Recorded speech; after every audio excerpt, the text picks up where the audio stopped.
So hello, ladies and gentlemen, Excellencies, dear Dr. Maleki. I'm happy to be here at the second Caspian Europe Forum. We heard the keynotes, the minister panel, about more or less the importance of the region and the recent developments. Now I'm happy with the first session to go a little deeper into subjects, and maybe when not the most important, one of the most important issues in this region, and that is logistics and infrastructure. As you know, the Caspian region, as the title says of this session, a hub at the heart of Eurasia. What does it mean?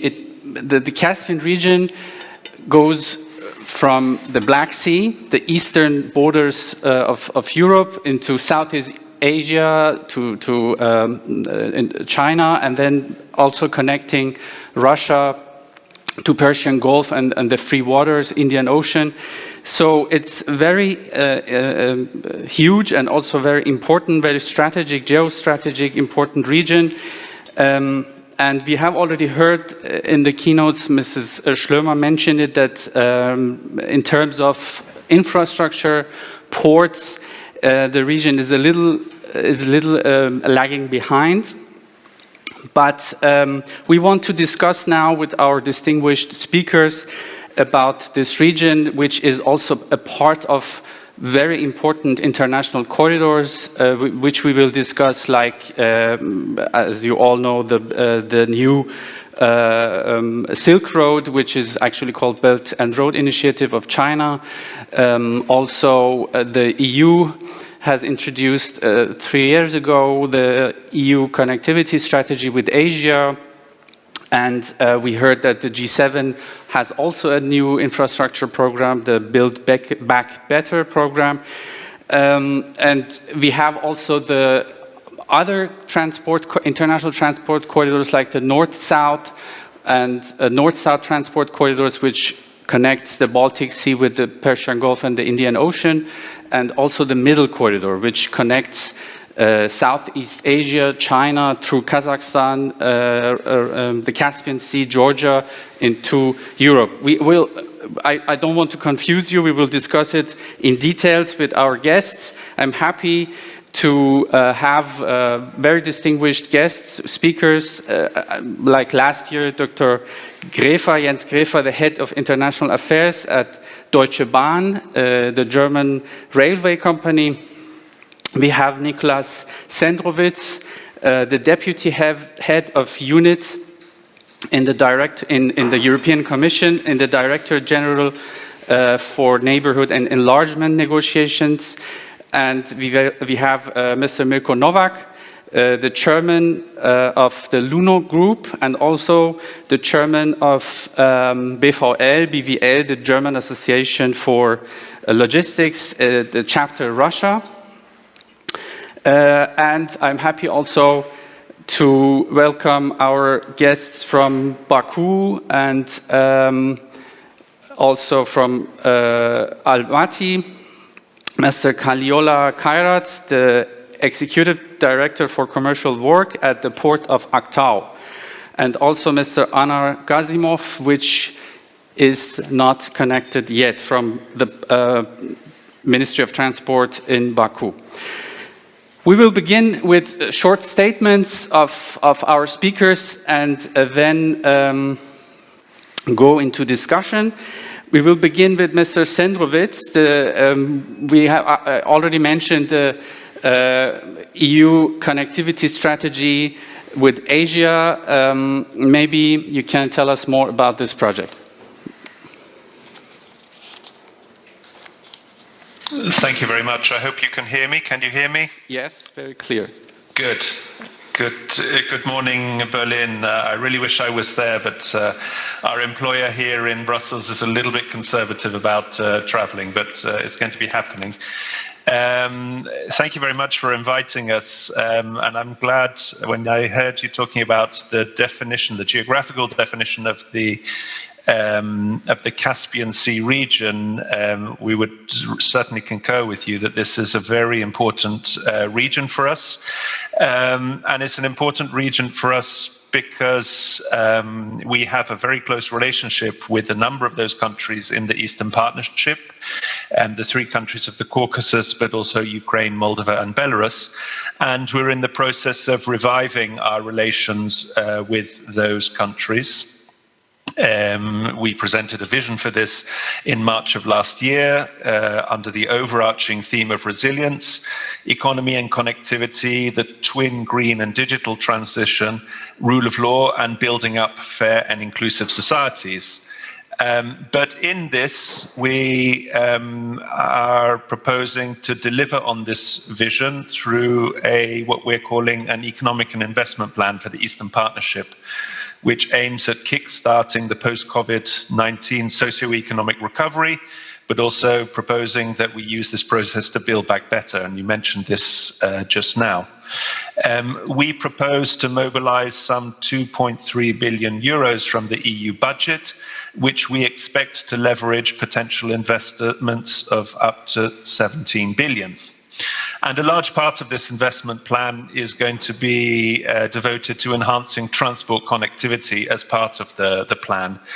We're going to be giving priority to sustainable transport connectivity by strengthening core transport links, the core TEN-T network, including connections across the Black Sea, in a way that is climate-proof and limits environmental damage. And we feel that this is going to be of interest for businesses wanting to strengthen the links between Caspian and the EU. Now, to put this in place, we expect to mobilize potential investments of around 4.5 billion in the area of transport connectivity. And this plan contains a number of flagship initiatives for each of the Eastern Partnership countries. And maybe I can mention briefly the flagship projects for the South Caucasus countries. In Azerbaijan, the flagship on green connectivity is going to be supporting the green port of Baku. This is a transport hub linking the west, south, and north, and it is the largest and busiest port on the Caspian Sea. But under this flagship green port project, we will provide support for further investment to green the port, to make it a sustainable hub for the smooth and accelerated movement of goods and services for Trans-Caspian and other regional economic integration. In Armenia, the flagship on boosting connectivity and socio-economic development is going to focus on the north-south corridor to improve connections between the different regions of the country and with neighboring countries, and therefore the EU. Our investment is going to focus on the remaining segments of the north-south highway, including further support to infrastructure and logistics. And in Georgia, we want to develop a flagship on transport connectivity across the Black Sea, which is going to improve physical connections between Georgia and the EU. This is a flagship which will develop new ferry and feeder services and refurbishing ports. And I don't need to point out how these improved connections are going to boost trade and economic cooperation and strengthen Georgia's role as a bridge between Europe and Asia. So there is much in this new policy which I think will be of interest to all of those businesses looking to develop trade across the Caspian and between Central Asia and the EU. But actually, as part of this, we also want to help our countries in their digital transition. Digitalization is a cross-cutting issue covering entering everything that we do, but particularly from the point of view of accompanying trade. For instance, we have digital flagships in each of the countries, including one project to develop a submarine fiber optic cable across the Black Sea, therefore creating a direct connection between the South Caucasus and Southeastern Europe. But we also want to develop, let's call it the software part of connectivity, strengthening the business environment in all of these countries to facilitate trade and investment while ensuring a level playing field, and also in order to diversify exports, including with less carbon-intensive products.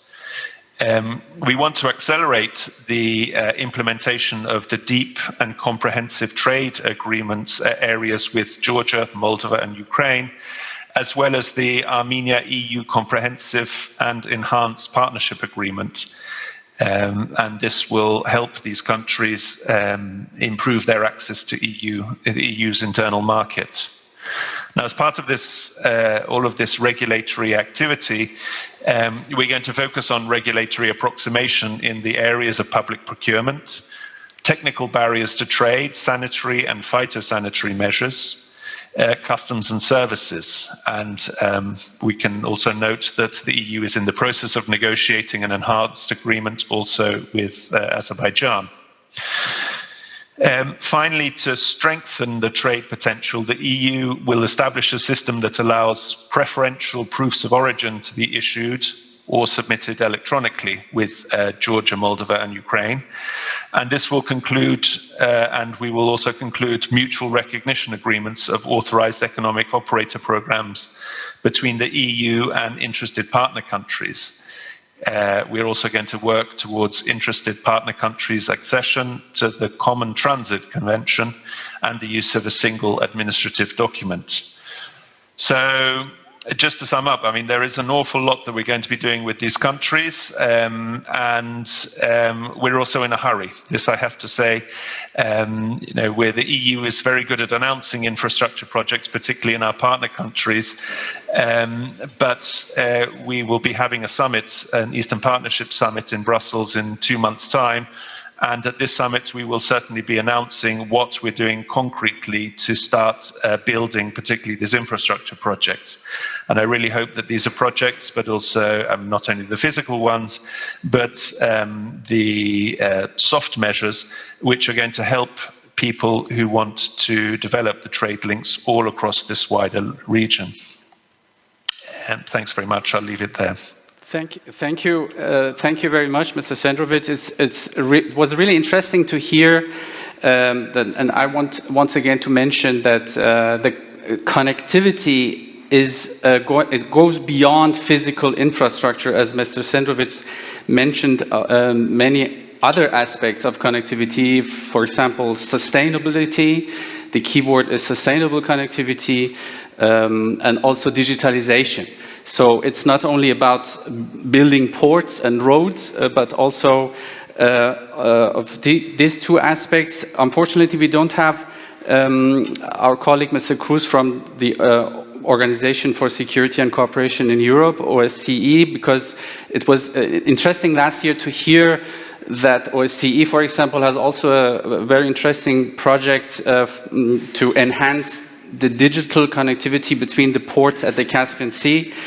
And the keyword sustainability, digitalization, and physical infrastructure, I would like to hand over to Dr. Gräfer, because the Deutsche Bahn, with its daughter companies, DB Engineering and Consulting, DB Schenker, and DB Cargo, is active in the region in many aspects, and I would be interested to hear from you, Dr. Gräfer.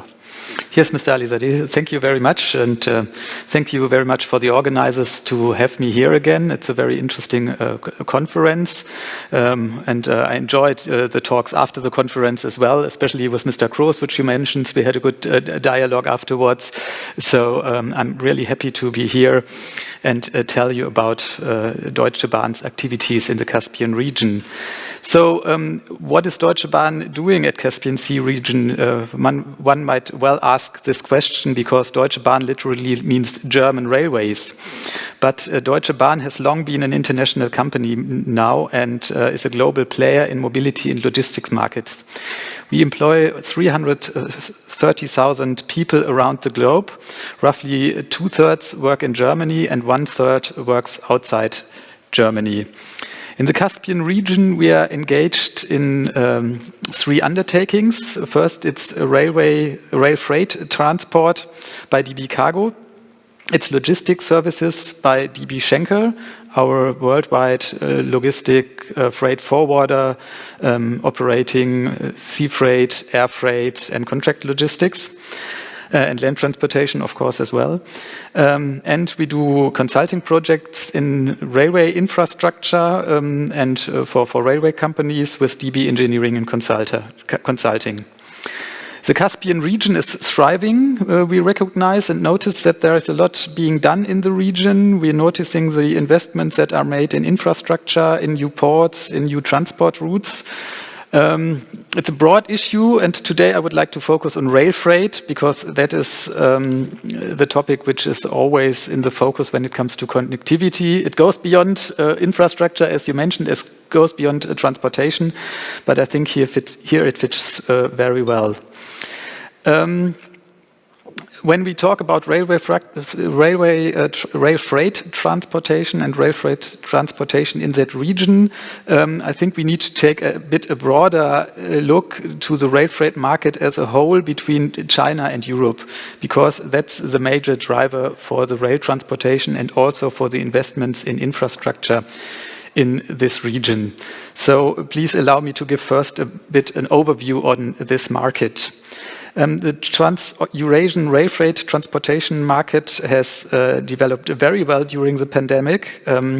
From 2019 to 2020 alone, based on Chinese counting, the total number of operating freight trains increased by 50% to now 12,000 trains per year. They were carrying more than 1.1 million TEU, so 1.1 million containers. A new record is expected in this year. Up to August alone, we had already 10,000 trains on the corridor and an equivalent of 1 million TEU which were operated here. So for the year, we expect a growth of roughly 30%. According to forecasts by the International Railway Association, UIC, together with Roland Berger, the Eurasian Silk Road, as they call it, is expected to grow strongly in the next couple of years as well, reaching up to 2.6 million TEU by 2030. So the potential is huge, but one must say it's still in a way a niche market compared to the overall market volume. The freight of rail share is expected to be between 4 to 6%. Basically, all of this is transported via the northern route, which Mr. Alizadeh mentioned. The northern route goes from China directly to Russia in the eastern part of China, or through Mongolia and Kazakhstan, and then from Russia through Belarus, Russia and Poland. On this route, we've noticed this huge growth, which I have just mentioned,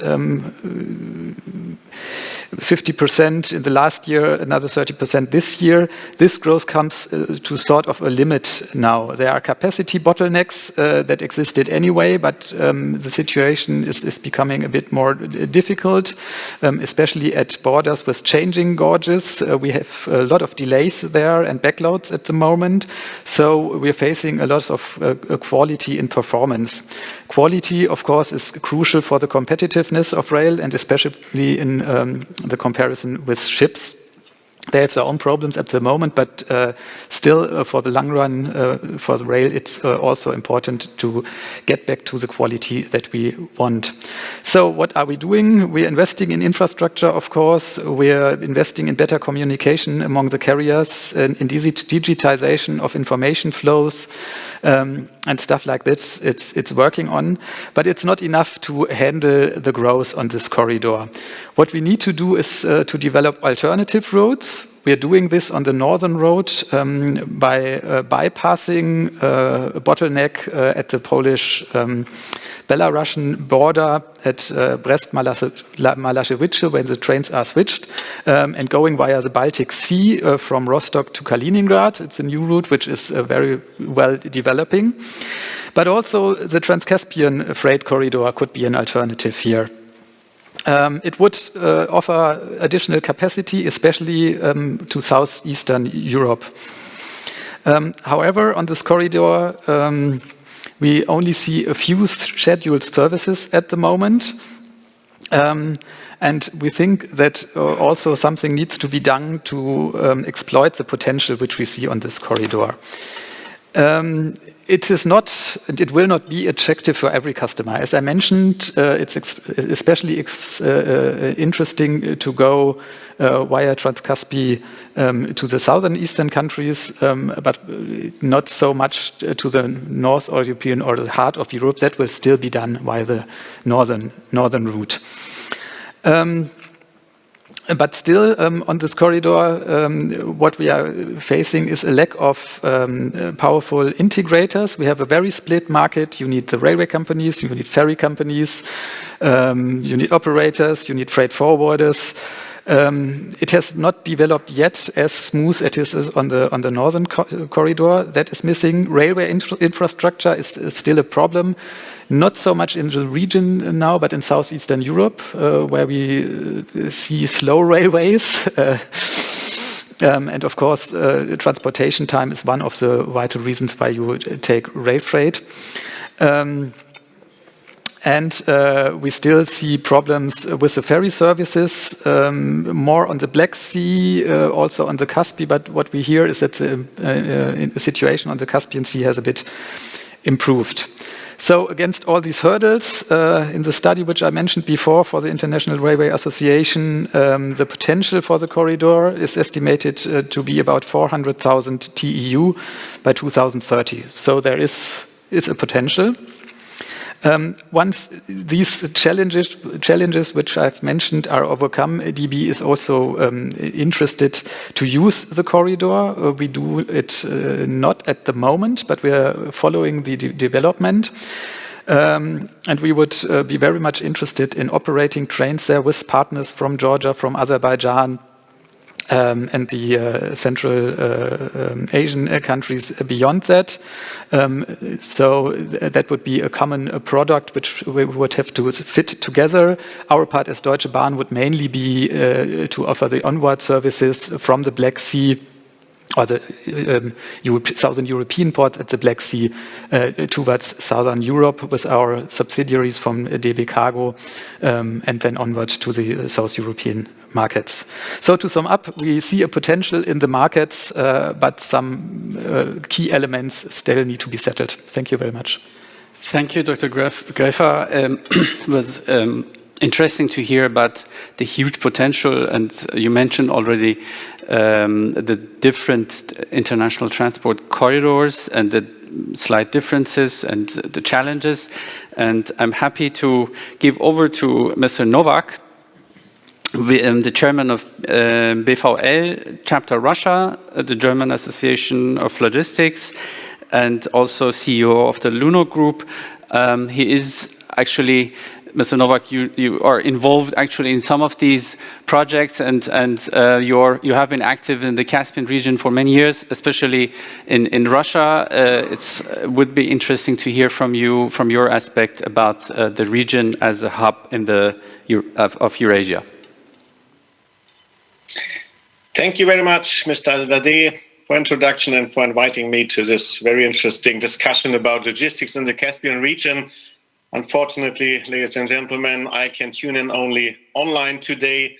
In Moscow, we have numerous important talks this week, and even to push an investment project on the Caspian Sea. So you see, I have only a background in white, but I have two flags here, so the Russian and the German. So I am here for representative for the two countries in my function as a BVL here.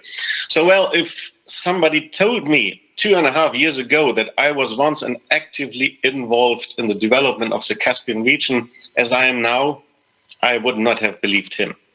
More than this, it has become one of the most exciting projects in my 30 years of doing business in and with Russia.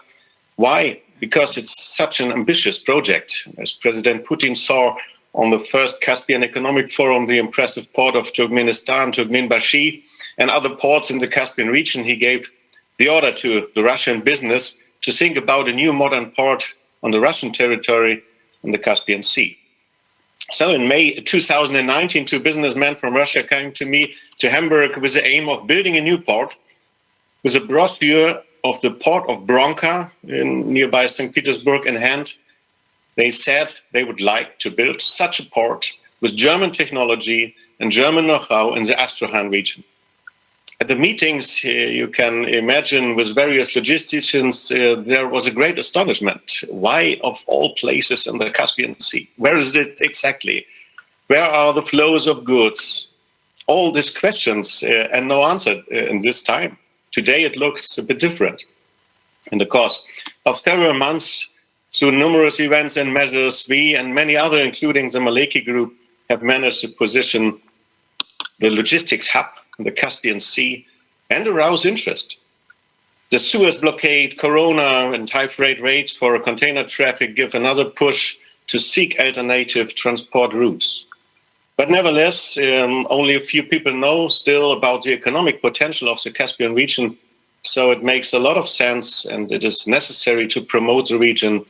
Positioning as a logistics hub is a challenge, and such fantastic events like today help us for this. We, for example, use platforms such as Bundesvereinigung Logistik, BWL, with over 11,000 members, stands for efficient supply chains and promotes this worldwide. And the BWL chapter Russia was founded in 2011, and it's one of 25 chapters and representative worldwide. Unfortunately, Amir Alizadeh, who was the representative in the Iran, is not longer, can do this not longer. I'm very sorry about this, but Amir, I think we can further working on in the Caspian region over this bridge where you're now. But come back in short to the ambitious plans of our colleagues from Russia, the Caspi port. Today, the project has already turned into a large piece of reality. Hamburg Port Consult carried out in 2020, 2021 a very detailed pre-feasibility study for the port project and came to the conclusion that the project is economically viable and expected to attract private investors, forecast an annual freight volume up to 90 million tons by 2050. In the Astrakhan area, a special port economic zone has already been set up and registered opposite the old port of Olya, and on an area of 665 hectares and equipped with numerous discounts for taxes and services, there's space for a modern port and industrial settlements. Gazprom, for example, will build this plant there, and another domestic and international companies are showing quite a huge interest. The port is planned, already built in 2 stages. The first stage will go into operation on an area of 40 hectares with a handling capacity of 3.5 million tons at the end of 2023. The Russian state is actually investing in the preparation of the area, and the PL Caspi, as a main private investor, has completed the terminal design. Project planning is going on.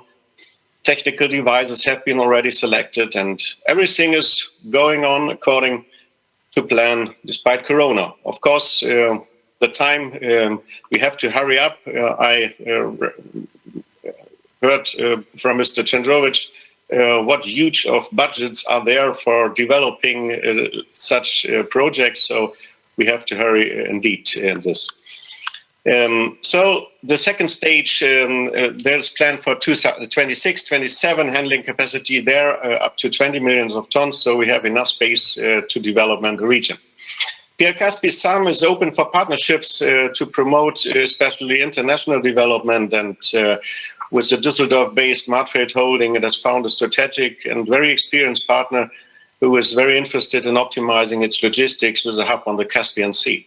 So I'm very happy about this development, and I am sure that the new port will contribute to the function of the Caspian region as a logistics hub in the heart of Eurasia. And in all this, the international north-south transport corridor plays a huge role, but I think, Amir, it's a question for our discussion. So thank you very much. That's my first input. Thanks. Thank you, Mirko. And yes, indeed. Before we go into the discussion round, I would like also to welcome Mr. Kaliola Kairat from the Aktau Port. He is the Executive Director for Commercial Work. So we have in the last statements and in the topic, we have heard a lot about Kazakhstan and the role, of course, in the North Route, but also in the project of the so-called Middle Corridor, which is actually the Trans-Caspian International Transport Route from Southeast Asia through Kazakhstan, and then one through the Caspian Sea from Aktau to Baku, and then going to Georgia and Europe. And so therefore, Aktau is one of the most important ports at the Caspian Sea. And I'm happy to have Mr. Kairat from the Aktau port with us. Mr. Kairat, the floor is yours. Hello, Mr. Amir. At first, I would like to express my deep gratitude to the organizers for the invitation to take a part on this second Caspian European Forum. Taking into account the importance of the seaports of Caspian in building the logistic chains of shippers, let me briefly tell you about the activities of Aktau Seaport.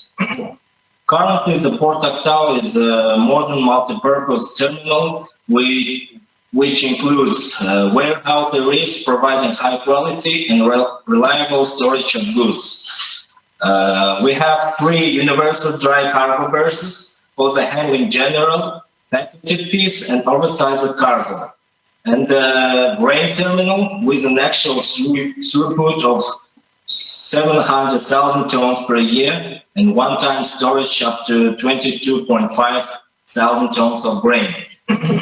And 6 oil loading berths with an actual throughput of 12.5 million tons. In order to ensure the continuity of transit container traffic within the framework of the Trans-Caspian International Transport Route, in 2019, a regular container line between Aktau Seaport and the Baku Seaport launched on the Caspian Sea. Since the start of the feeder service container line, 33.7 thousand containers in TU will be transportation between seaports. The most important factor in the attractiveness of this route is the delivery time of goods, which is 2 times less than the traditional sea route in 15 days. Today, Aktau Port is already creating a container hub, which is designed to transform transport flows in the Central Asian region. The container fleet on the territory of the port of the countries of the Caspian region and Central Asia has established itself as creating favorable conditions for customers when delivering the goods to the port by rail cars as well as by road by further shipping of these goods in containers. Also, currently is a Trans-Caspian International Transport Group Association is working to establish a regular container line in the Black Sea along the routes Batumi, Constanta, and Poti Odessa ports. The establishment of container lines in the Black Sea will increase the potential of the middle corridor route among international transport corridors and will provide an increase in freight traffic in the east-west direction and between China and the European countries. With the participation of DP World, we plan to establish a new route between Tashkent and throughout the Aktau port to Yarımçı in Istanbul. Yarımçı is the DP World container terminal in Turkey. Transportation will be carried out through the Volga-Don shipping channel. In this direction, it's planned to transport containers with consumer goods. Currently, and the port of Aktau through the Volga-Don Canal accepts for transshipment only project cargoes that arrive in Kazakhstan and Uzbekistan. As part of the elaboration of the issue of creating another feeder line, but already in the direction of the port of Turkmenbashi, an agreement has already been signed with the port of Turkmenbashi this year. To implement our strategic task of becoming a logistic hub for the countries of Central Asia, a number of practical proposals have been developed to increase the loading of Aktau port. Further building of a single transport and logistics chains in the direction of the middle corridor route will give an increase in transit cargo from China and the amount of at least 40,000 TEU by 2030 year. The Aktau port infrastructure is already ready to handle up to 40,000 TEU containers when replacing the existing transshipment equipment. And if the port infrastructure is modernized, the throughput capacity will be up to 133,000 TEU containers. The port of Aktau new services will be created for storing and accumulating containers of World Container Lines as MSC, CMACGM, Myers, which will provide an opportunity for medium and long-term planning of container traffic, the formation of a container fleet for the countries of the Caspian region and Central Asia, and will create favorable conditions for clients for the delivery of their cargo to the port, both by road and railway rolling stock for future shipment of these goods in containers. Similar practice has been successfully implemented in the ports of Georgia, Russia, and Ukraine. That's all. Thank you very much, Emil. Thank you a lot, Mr. Kairat, for this interesting, giving us an interesting overview of your projects in Aktau and the importance of this port. I would like to go to the discussion round now and begin with a question with Mr. Sendrovic. Mr. Sendrovic, you mentioned already that Europe is in a hurry, and I don't know, we have Mr. Sendrovic? Okay, yes, okay, thank you. You mentioned already that Europe is in a hurry and also stated, gave some statistics about huge investments on transport and on other infrastructural projects. And the general feeling, but here in Europe, is that Europe is a little lagging behind China with its Belt and Road Initiative. Although I have read an interesting interview of Mrs. Vlahutin, the ambassador for connectivity at the European External Action Service, that mentioned we Europeans are too modest. We make big investments, but don't talk about it. So. I wanted to, first of all, to make a comparison a little bit about, between these two projects. So the connectivity, the Asian connectivity strategy of Europe and the Chinese Belt and Road Initiative.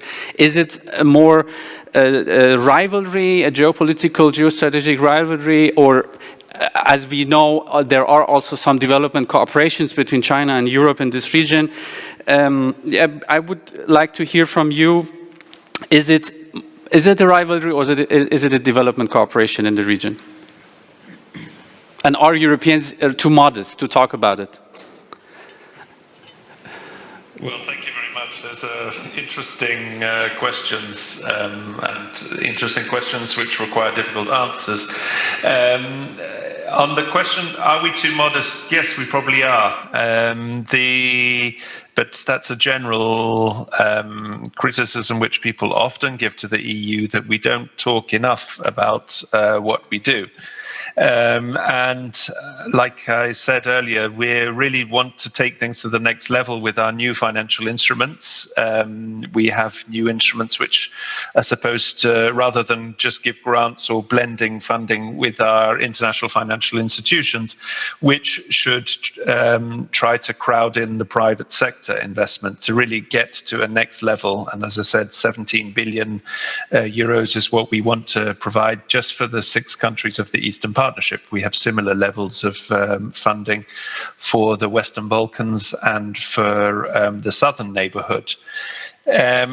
So we need not only, and you're right that we are in a hurry to get these projects off the ground, but we also have to find a way to talk about this so that people do realize what the EU is doing.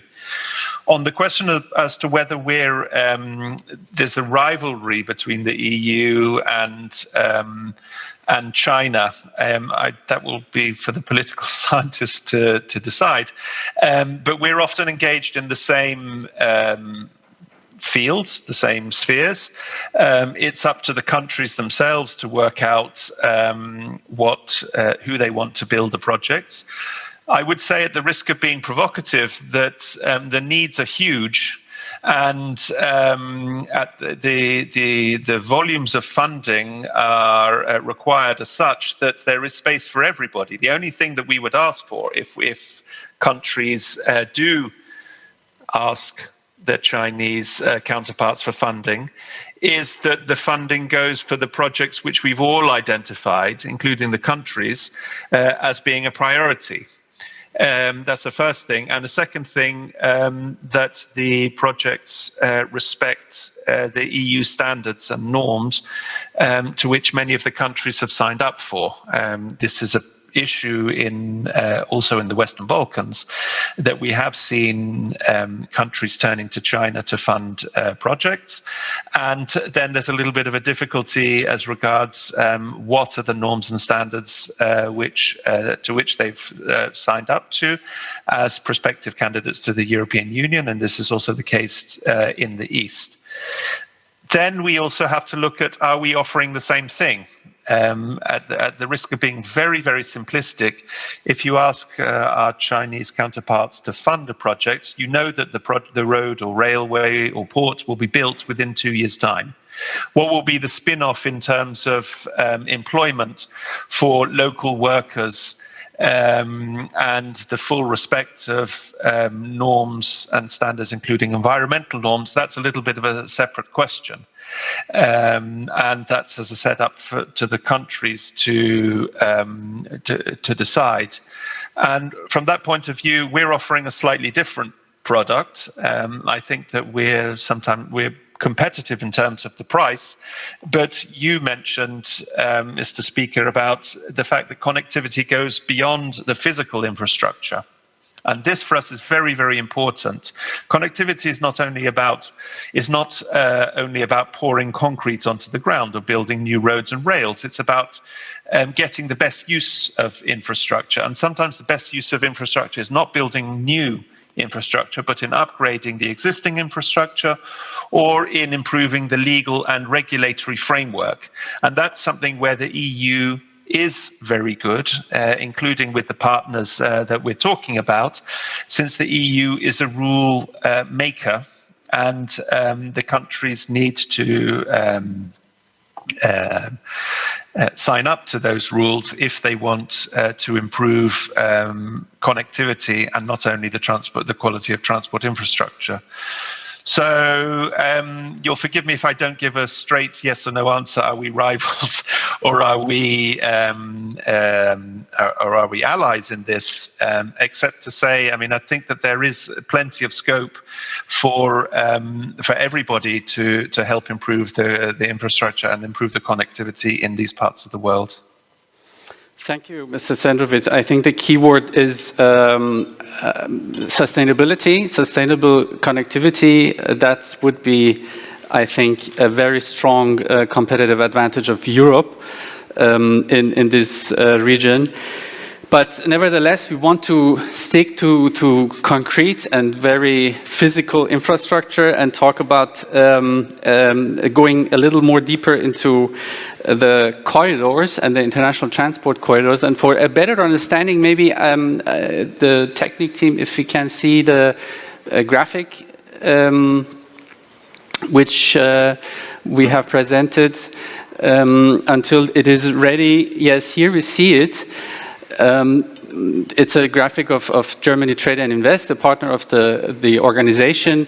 So we talked a lot about different corridors of the North Route, the middle corridor through the Caspian Sea, and as we here see also a little about the international North-South transport corridor, the so-called INSC.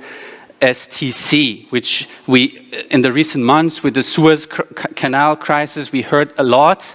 The north-south transport corridor goes from St. Petersburg, which connects Baltic Sea through to the port of St. Petersburg, and then through Russia to Astrakhan, which Mr. Novak mentioned, to the new port, and then from there to Baku and to the port of Bandar Anzali in Iran, and then through Iran going to Bandar Abbas and the Persian Gulf, and from there to the free waters. So it is this actually on the paper, at least, a very feasible alternative to the traditional transport route between Europe and Asia through the Suez Canal, and it's faster, cheaper, but with the bottleneck of the political circumstances, of course, in Iran, which plays a key role in this transport corridor, and the sanctions.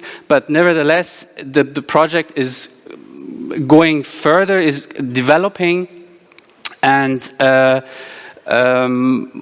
would like to hear from Mr. Novak about this route and the recent developments, and we all are hoping that the negotiations about living the JCPOA, the atom treaty with Iran, the nuclear treaty with Iran, and lifting the US sanctions will go a little further in the next week, but that's another topic. We would like to hear, Mirko, about this interesting route, which is on the paper very interesting, but the political reality is something else. Yeah, thank you, Amir. That's right indeed.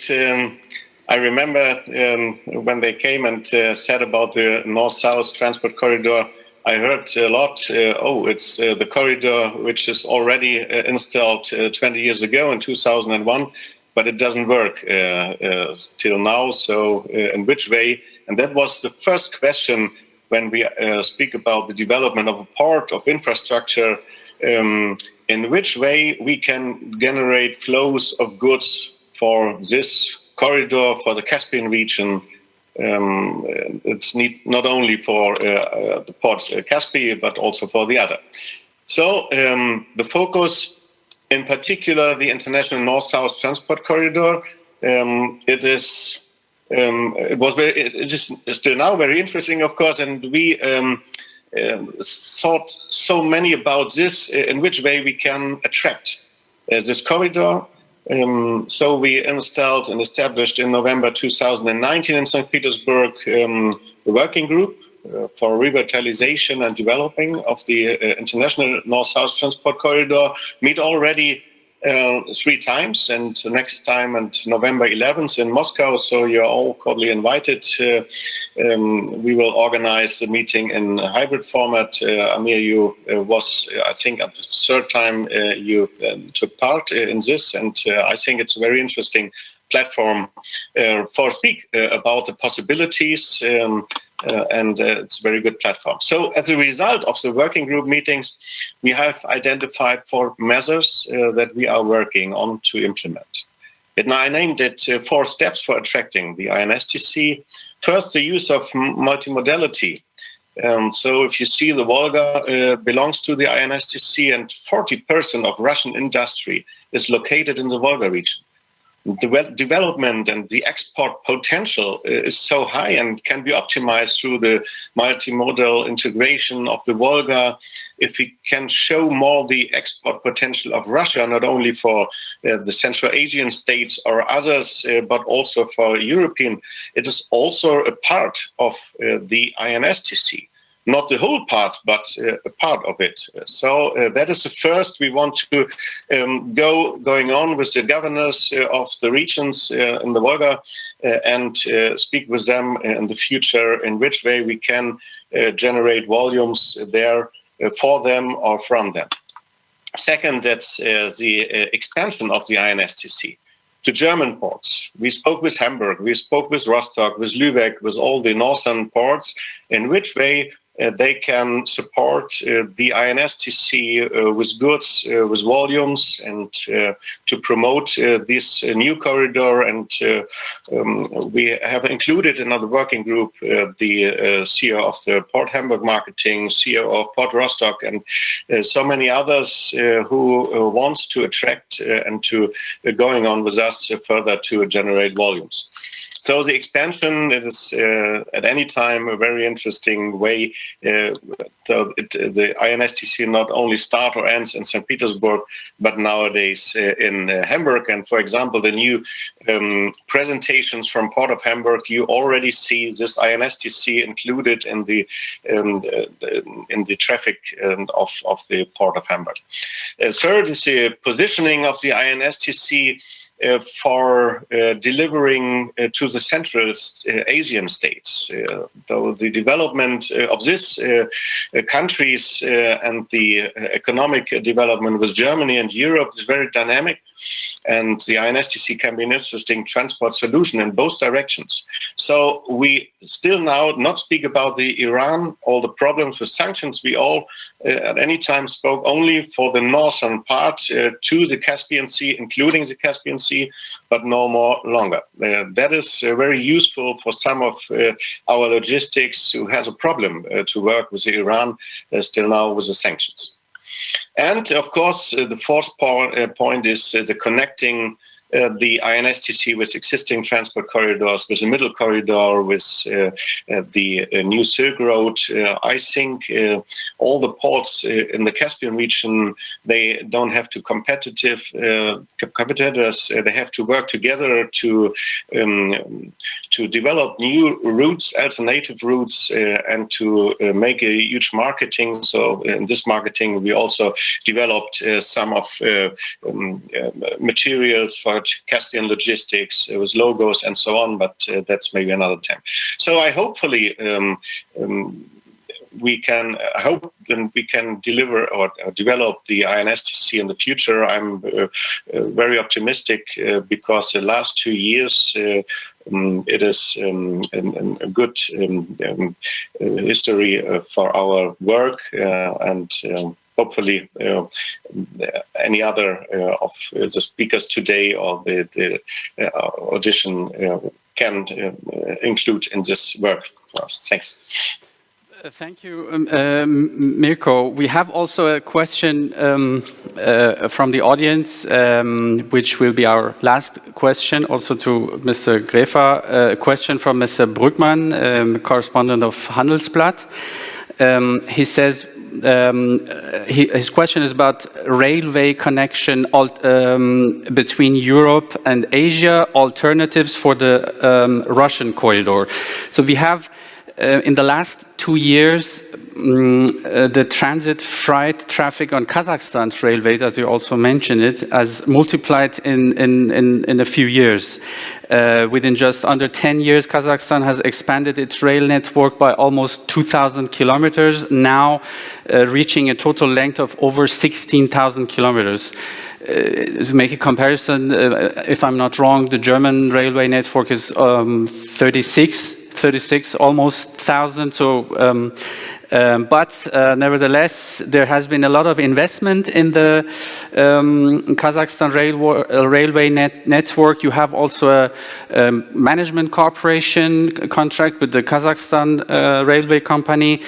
Is it as the colleague questioned, asked, an alternative to the Rush? Could it be an alternative? And in general, your opinion about the railway connection between Europe and Asia? Thank you very much for the question. So first of all, our activities in Kazakhstan, they are consulting business, but they comprise passenger services only at the moment. And what we are speaking about here, I think, is more the freight transportation. I know that there are sometimes ideas about connecting Moscow and Beijing with a high-speed train, which would probably run through Kazakhstan as well for passenger services, but that's not a real option at the moment, I think. So for rail freight services, the route via Kazakhstan will still be one of the most important, I think. As I mentioned in my introductory remarks, the northern route is so big right now. Yeah? It was capable of managing this extreme growth over the past years. It's a swung-in system, one could say. So in that sense, it will always play, I think, the predominant role. And I see the middle corridor not really as an alternative, at least not for the northern European markets, but more as an additional route for the southern European markets. And if it's developed like this, then of course it sets free some of the capacities on the northern road. So I think both have their existence, but I do not expect that we can replace one by the other. Thank you very much. Maybe a last question to Mr. Sendrovitz about the role of South Caucasus. We have talked a lot about Kazakhstan and Central Asia and also Iran, but what is the role of South Caucasus as a gateway between actually Europe and the Caspian region? And your programs to strengthen it? Well, each of the three countries would like to consider themselves as a hub or a transit, and our job is to help them in this ambition, and that's why all of these projects are to help facilitate infrastructure and connectivity through the region. I mean, on the one hand, we have seen that as a result of the Eastern Partnership, the trade links between all of the 6 Eastern Partnership countries, but also particularly the ones of the Caucasus, between those countries and the EU have increased. Trade has gone up, sometimes in a quite dramatic fashion. But this is also an opportunity for the countries to develop their role as a transit. And the projects, therefore, are to help do this. But I can only insist on this again, improving trade links and improving connectivity is not only about the infrastructure, but it's about the logistics, it's about the soft measures, it's about the legal and regulatory framework. And that's why we're trying to put together a connectivity project or program, which will combine not only strengthening the infrastructure and building, and this is absolutely necessary, but with all of the things which actually are as important for businesses, which is to make the export and logistics experience a lot smoother. Thank you very much. And with that keyword again about sustainability, I'm happy to give over to the next session, which is about energy and sustainability, the path from fossil energy resources to a climate neutral economy, which is for this region with this massive resources of fossil energy a very, very big challenge. And I'm happy to listen to Dr. Jürgen Friedrich, the Chief Executive Officer of Germany Trade and Invest, the Federal Export Development and Investment Promotion Agency in Germany. Thank you very much for your attention. Yeah, we will have a short break and then go to session 2.